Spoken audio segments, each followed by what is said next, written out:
Zeg goeie. Wat ben je aan het doen hier? Nou, even zien wat beter wat voor te rijden kunnen. En? Maar, nou ja, hier een buisje vrijgraven en dan gaat het zijn gang wel. Maar kun je hem dat ervoor krijgen? Nou, dan maar de zwier te krijgen man. Ja, ja. Wat hem krijgt die in dan? Nou, wat buisjes opzocht, vrije meidje. En verder redt het hem wel. Weer weken en dan kind maar groeien, dacht ik.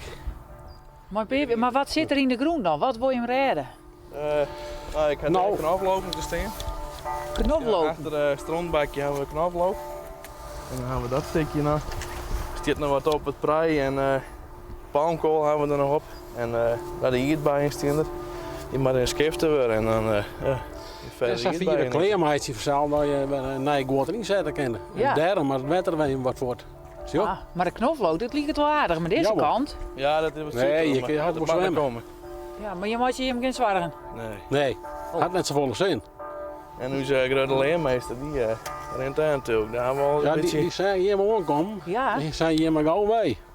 Die man is hier al wel 24, 30 jaar denk ik zo'n beetje. Ja. Ja, dus die weet eigenlijk alles wel. En als je vragen had dan, ja, even een vakantie zeggen we dan, die weet het wel. Goeiedag. Jo, ben je maar de man met de meeste ondervinding hebben we al in de gaten. Nou, dat kan ze wel zeggen, maar ik alleen haar elke dag. En heb je met hele grote Friese stuus? Wie had 12 verdienstjes dus. Dus wie kennen hem vooruit? Wat zit er al in? Nou, ik wat hierbij komt vanzelf en ja, zo. En, nou ja, wie jij dan ik nou allebei, hè? Mijn zoon en ik. Nou, er zit wat haas in en er zit wat goors in. Zo, en af en toe een stukje race zit er wel eens in.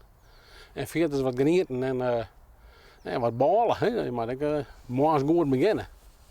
Zo. Je Maar moet we er hadden weer al op twee zoek. bootsen noemen aan wollen, dan een bakje prei.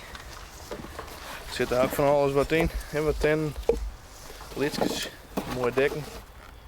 Dat heb ik nog. En dan op stekjes in de vriezer voor in je soep of in de snaat of ja, neem maar op. Prijskoteltje. Ja, dus je bent Gisteren gewoon alle in kanten uit. Een heerlijke winter.